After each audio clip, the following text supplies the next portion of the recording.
दरअसल आज यहाँ हमारी आज़ाद कॉलोनी नज़दीक ISBT देहरादून में एक गिरोह है जो लोगों को कन्वर्टेड करता है और एक नया मज़हब शुरू किया है, शकीली मज़हब।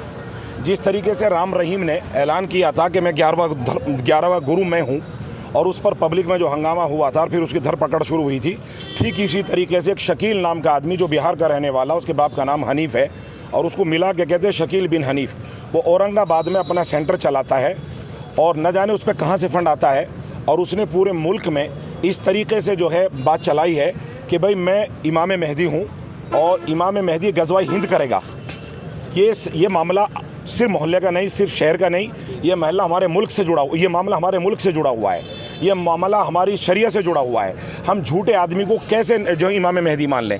इसमें बाज़ वकील या बाज़ पुलिस वालों को बिल्कुल लाबलद हैं जो जानते भी नहीं है कि डेफिनेशन क्या है, शकीलियत क्या है, इसका नतीजा क्या है और क्या मसाइल इसके पीछे छुपे हुए हैं। ये हमारे मुल्क की सेफ्टी सिक्योरिटी का भी मसला है और ये हमारी शरीयत और कुरान का भी मसला है। मुसलमान इसको लेकर तकरीबन 1 साल से इनके पीछा ताक़ुब कर रहे हैं, लेकिन न जाने इनको किसकी शय हासिल है। ये पूरे शहर में इस तरीके से अलग अलग लोगों को बैत लेते हैं और जब आदमी इनके हाथ पर बैत ले लेता है, मौत पर बैत, और वो कहता है कि हाँ मैंने शकील बिन हनीफ़ को इमाम मेहदी मान लिया, तो फिर उसको ये फंड देते हैं और उसे अपना आदमी मान करके ये उसको अपने साथ साथ रखते हैं, प्रोडक्शन देते हैं, पैसा देते हैं, घर देते हैं और उसको इस तरह से जो है लुभाते हैं कि तू जिस तरीके से मोहम्मद रसूलुल्लाह के शिष्य सहाबी थे कि तुम भी इसी तरीके से स्वर्ग में जाओगे और जितना भी तुम सताए जाओगे उतना ही तुम्हारे अजर मिलेगा, यानी तुम्हें स्वर्ग मिलेगी। इस तरीके से लोगों को अपनी आइडेंटिटी छुपा करके, जबकि ये मुसलमान नहीं है,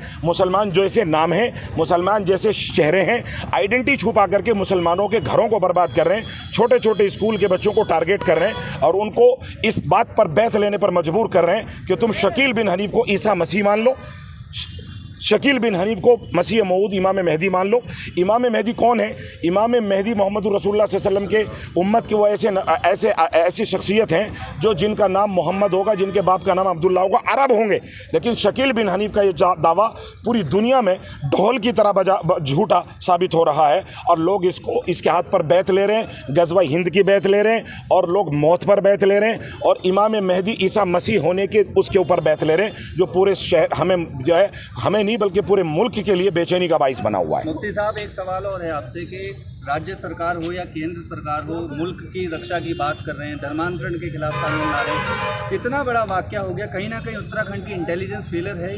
बिल्कुल, ये 6 महीने से तकरीबन जो है 1 साल से ये मामले कर रहे हैं। इसमें मकबूल कुरैशी, इसमें सलीम कुरैशी, ऐसे पहली सफ़ के नमाजी जो दीनदार लोग थे उनको इन्होंने उचक लिया है। और अगर ये गिरोह बढ़ गया, याद रखना, हमने अधिकारियों के इल्म में डाल दिया एज ए जिम्मेदार होने के नाते हमारा कर्तव्य था कि हम बताएं, हमने बताया।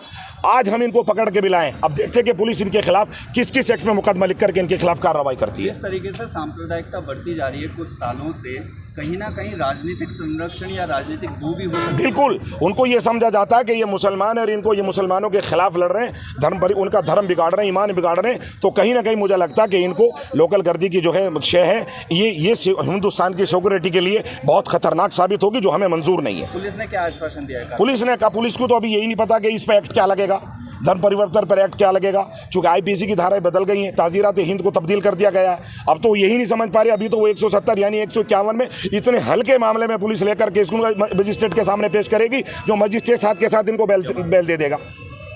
ये फिर फैलेंगे, ये फिर गर्दन लेके उड़ेंगे, कहते कि हमारा क्या बिगाड़ लिया। ये और ज़्यादा लोगों को बरगलाएंगे और ये कन्वर्ट करते हैं ईसाइयों को, ये कन्वर्ट करते हैं मुसलमान बच्चों को और औरतों को।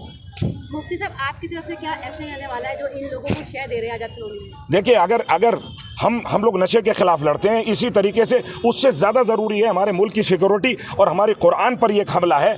अगर पुलिस पर इनको सही धाराओं में बंद नहीं करती तो हम फिर इसके खिलाफ आंदोलन लेकर बाहर निकल जाएंगे।